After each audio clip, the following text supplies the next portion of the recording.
Departamento de Bioquímica e Biologia Molecular. Ele é formado em Farmácia e Bioquímica e possui mestrado e doutorado na mesma área, realizados todos na UFPR. Ele também possui pós-doutorado em Química de Heparina e Heparinoides, realizado na Itália. Docente da UFPR desde 1976, ele também atua na área de Química de Carboidratos, com pesquisas relacionadas a polissacarídeos de cogumelos comestíveis e outros alimentos. Ele já foi diretor do setor entre 2001 e 2003 e também já foi o primeiro ouvidor da UFPR entre 2006 e 2010. É sobre essa rica trajetória que nós vamos conversar agora, nesta manhã. Bom dia, professor. Bom dia, tudo bem? Primeiro nós gostaríamos de saber, senhor, como se deu o interesse pela área de farmácia e bioquímica na sua vida? Essa parte da ciência foi muito importante para mim, por causa gostava muito da pesquisa, de gerar novos compostos, as indústrias farmacêuticas me fascinavam, etc. Então era algo assim que me chamou muita atenção. E com isso eu escolhi a farmácia e bioquímica. Então dessa forma eu segui essa trajetória. E como docente, como veio a ideia de trabalhar como professor? Essa parte da docência, ela surgiu com a pós-graduação, porque após eu ter a graduação, prontamente eu fui matriculado na pós-graduação. E com isso eu fui cativando esse processo. E com isso também veio o doutorado, né, após o mestrado. Então eu fui caminhando nessa trajetória. E surgiu um concurso público, eu fiz e fui aprovado, e a partir daquela data, então, eu passei a exercer o cargo de professor da UFPR. Mas antes disso, em 2003, 2004, existia um cargo que se chamava professor colaborador, do qual eu fiz parte também por 2 anos, durante esse período de pós-graduação. E isso conseguiu um certo adestramento, naturalmente, para exercer essa função no futuro. E aqui na UFPR, particularmente no setor de ciências biológicas, o senhor já foi diretor, né? Sim. Você pode nos contar mais ou menos como foi essa sua gestão? Então, esse processo aconteceu que eu recebi o convite justamente para ser o vice-diretor, né, em 2006. Então, foi mais ou menos um período de 4 anos como vice-diretor, em que o diretor era o professor Odemir Mangi, né?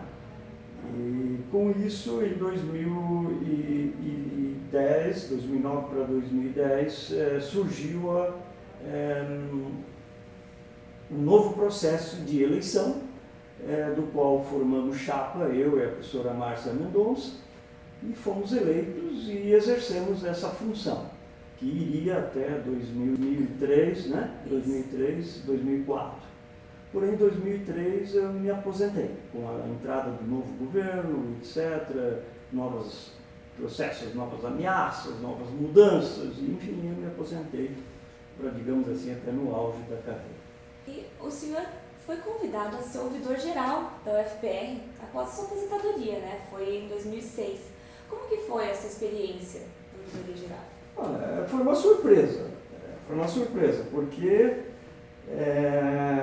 eu já aposentado, praticamente me isolei do processo administrativo, e a grata surpresa foi que o conselho universitário, 2 anos depois da minha ausência, me recomendou, e do qual fui chamado pelo reitor. E aí, então, eu passei a exercer, desde que aceitasse isso, e aceitei, foi um desafio bastante interessante. E aí eu passei a exercer a função de ouvidor 2006, 2008, do qual fui reconduzido 2008 e 2010. Encerrei em setembro de 2010. Foi um aprendizado fora do normal, porque eu comecei a visualizar coisas que eu não tinha tanta afinidade, justamente porque o meu trabalho era um trabalho exercido dentro de laboratório e em sala de aula, Mas a partir desse momento eu comecei a visualizar momentos bastante interessantes, diferentes da minha carreira, que era justamente o de auxiliar, digamos, pessoas que se sentiam até certo ponto injustiçadas ou gostariam de inovar, enfim, foi algo bastante interessante. E aí eu comecei a visualizar bem as duas partes, coisa que também era difícil de ser feita, né? Então, porque você ouve o reclamante, né? E também você tem que ouvir a outra parte que se sente injustiçada ou agredida de uma forma ou de outra, porque quando sempre há uma reclamação, você sempre tem que falar com alguém ou chamar ou dizer o processo do porquê a pessoa se sente até certo ponto magoada, injuriada, etc. Principalmente docentes, funcionários da UFPR e assim por diante.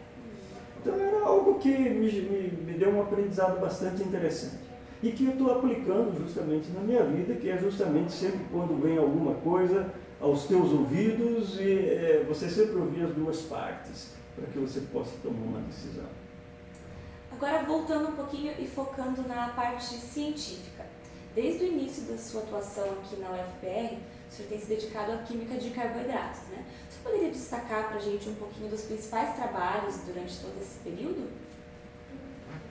Olha, os trabalhos seria até mais difícil assim, mas principalmente as linhas de pesquisa, né? As linhas de pesquisa todas, elas iniciaram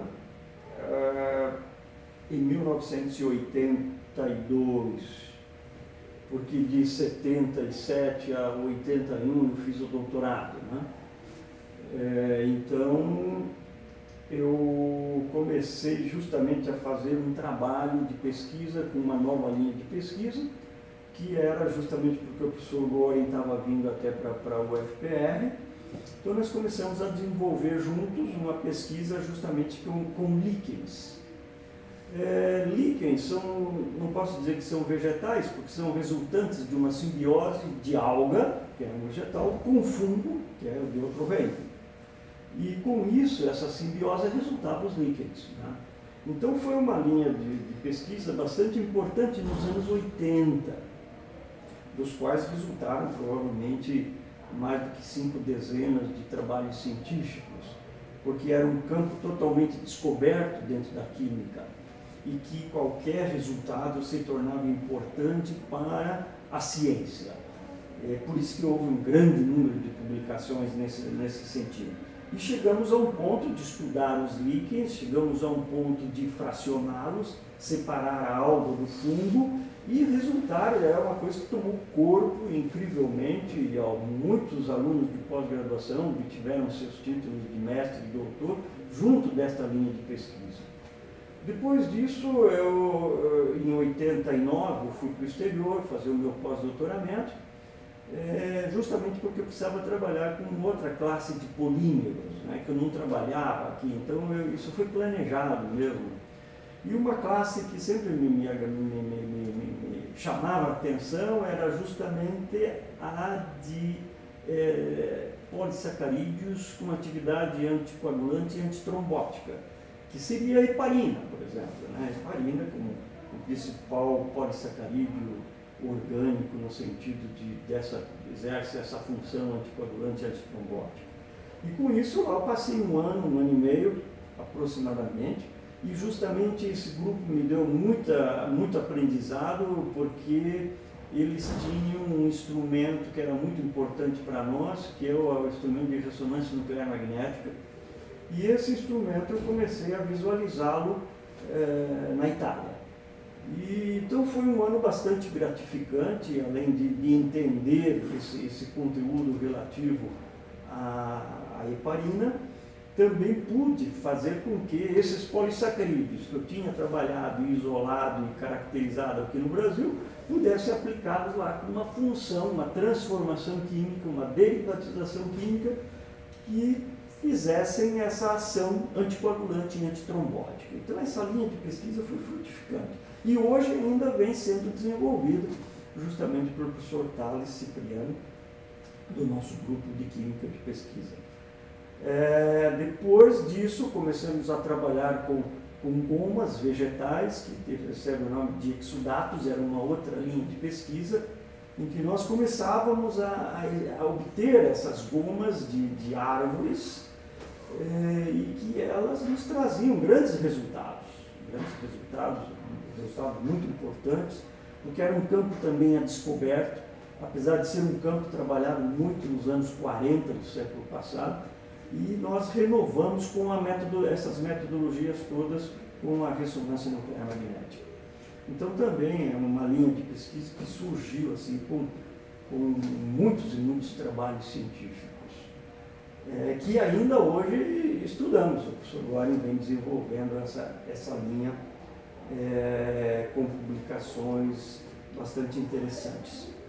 E posteriormente eu recebi uma doutoranda de Pernambuco e começamos a desenvolver uma atividade biológica aplicada com esses polissacarídeos. E aí começamos a introduzir uma outra linha de pesquisa, que era a determinação de atividade antitumorígena, né? Que demonstrada por esses polímeros. Então isso começou a ganhar corpo, né? Depois nós tivemos nos anos 90, 93, 94, 95, a introdução de uma nova linha de pesquisa, que seriam os polissacarídeos e oligosacarídeos presentes em fitoterápicos, plantas vegetais naturalmente, com ação medicinal. E nós começamos a isolar esses polímeros todos, caracterizá-los, etc., e usamos diversas plantas, sempre com esse sentido, né? E posteriormente isso deu origem a inúmeras teses de doutorado, também de dissertações de mestrado, e justamente o professor Tales foi introduzindo isso. Fizemos uma colaboração com outras universidades brasileiras e principalmente também com o Departamento de Farmacologia, também de Biologia Celular, aqui do setor, sempre trabalhando com esse tipo de característica, essa ação anticoagulante, essa ação anti-inflamatória, essa ação contra a dor e assim sucessivamente. Depois, desenvolvemos no início dos anos 2000, provavelmente 2001, 2002, um estudo com fungos, que seriam principalmente basidiomycetos. Esses fungos eram os cogumelos, né? Então isso eram chamados de cogumelos comestíveis, né? Me preocupei muito com essa classe, porque se você entrasse numa outra classe não comestível, você tinha que justificar uma série de coisas, e você não tinha um embasamento para isso, né? Então era algo que você tinha que fazê-los, e surgiram muitas e muitas espécies e gêneros também, que é uma linha que vem frutificando até o presente momento. Enfim, é algo bastante prazeroso, né? Tivemos muitas e muitas teses com isso também, né? E que vem trazendo resultados ainda hoje. O senhor estava comentando da importância dessa cooperação entre diversas universidades, ou mesmo dentro da universidade. Qual a importância dessas associações entre cientistas? Veja, com essas minhas colaborações no exterior, por exemplo, eu aprendi muito. E depois, participando também do CNPq, CAPES, eu comecei a observar uma coisa muito importante, que era a formação de redes, tá certo? E eu entendia, na minha concepção, que você isoladamente não chegaria a lugar nenhum, né? Então, muitas vezes, nós temos pesquisadores bons, excelentes, mas que ficam muito isolados, fragmentados. Então, a formação de redes é fundamental. Tanto é que os projetos hoje aprovados pelo CNPq, CAPES e outros órgãos, eles exigem esse tipo de cooperação. Você tem que formar ramos, você tem que formar braços dentro da tua linha de pesquisa. E isso eu fiz muito bem. Então, partindo dentro do próprio setor, eu acredito que aqui nesse setor eu não tenha trabalhos publicados, talvez com 2 ou 3 departamentos, mas no mais eu tenho trabalhos publicados com todos, porque mostrava muita associação, muita colaboração. Pelo menos um determinado período de 10 anos, 2, 3 anos eu colaborava, depois ia para outro, surgia um outro diálogo, um outro conteúdo, e assim nós íamos sempre formando esses braços.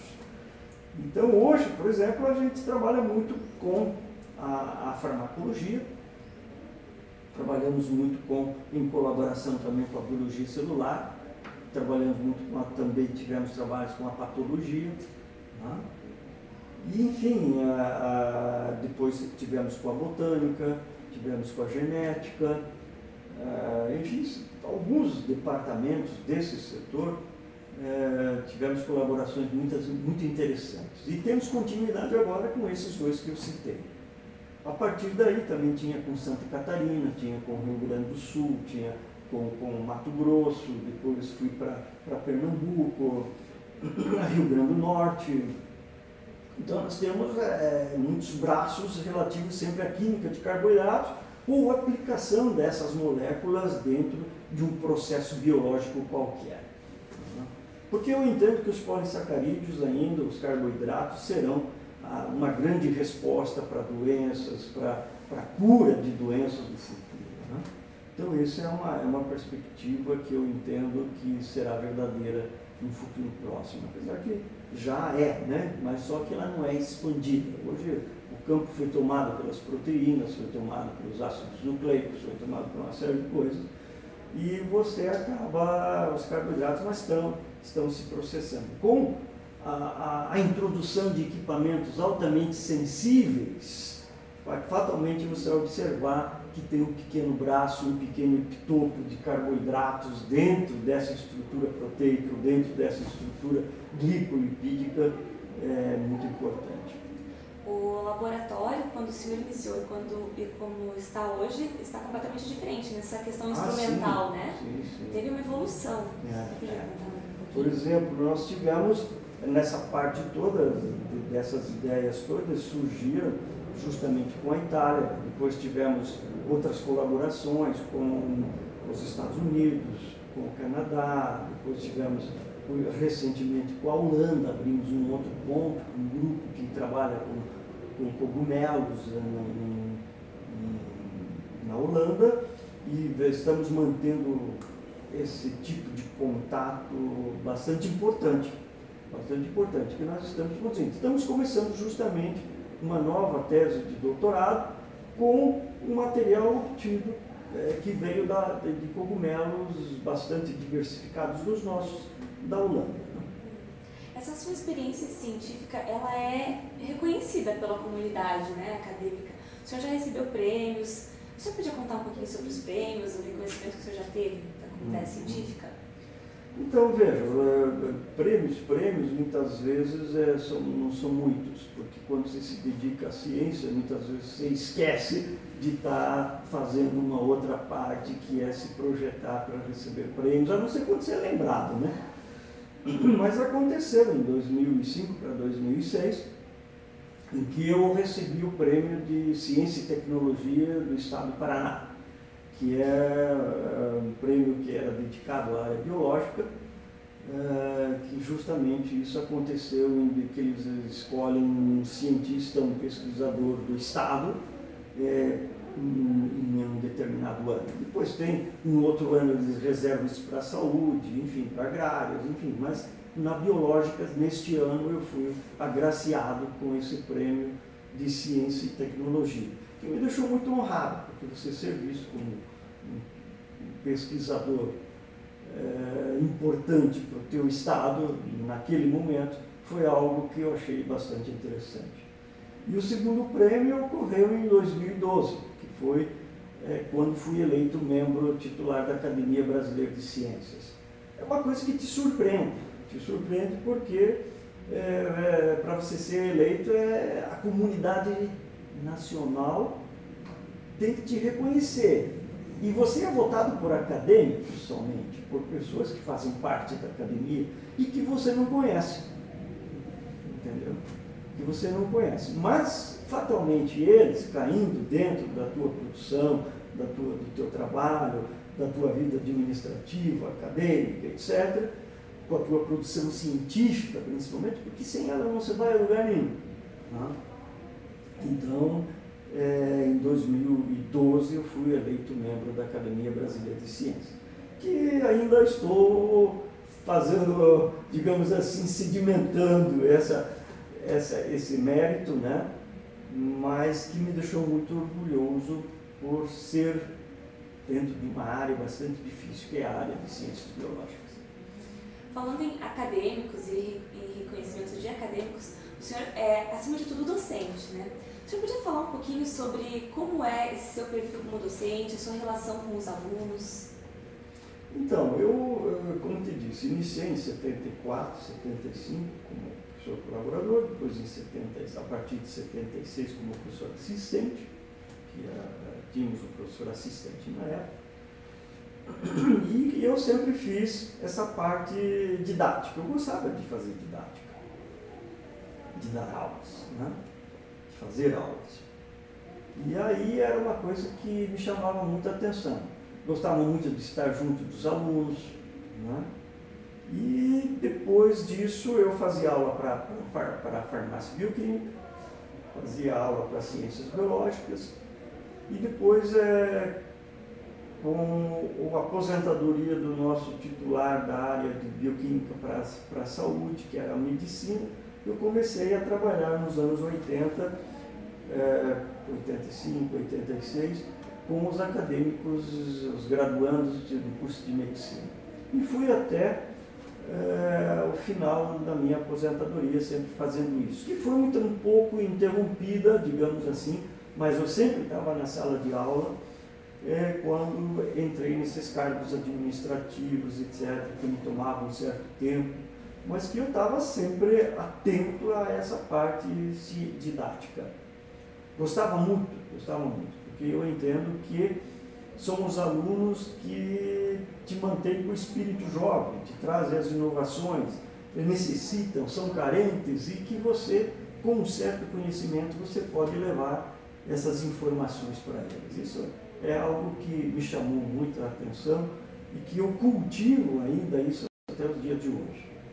E depois disso, eu sempre continuei fazendo a pesquisa, mesmo durante o processo administrativo, e depois de aposentado ainda de uma forma parece mais intensa, né? E a gente vem trabalhando, vem produzindo cientificamente, agora mais tranquilo, com mais cuidado, você trabalha esse lado da ciência, que para mim me gratifica muito. E quais são os seus planos para o futuro agora, professor? Olha, os planos para o futuro a gente não tem muitos, né? Principalmente é dar continuidade à ciência que vem desenvolvendo, à pesquisa que eu venho desenvolvendo, e também muitas vezes auxiliar quem precisa, quem ajuda, quem necessita de você, como, por exemplo, os próprios alunos. Você tem que, nesse processo, você tem que servir até certo ponto como um exemplo, né? Muitas vezes os mais jovens, professorado, vêm conversar com você, vêm tirar dúvidas, vêm esperar determinadas sugestões, enfim, é alguma coisa que me gratifica muito. Mas o meu futuro justamente é dar continuidade a isso daí, o que eu venho fazendo, o que eu venho produzindo, né? Primeiro com o objetivo sempre de auxiliar o nosso programa de pós-graduação, com publicações, com novas defesas, novas orientações, encaminhamento de jovens, participação na didática bastante forte dentro daquilo que você faz, enfim, é alguma coisa nesse sentido que espero do futuro, né? E também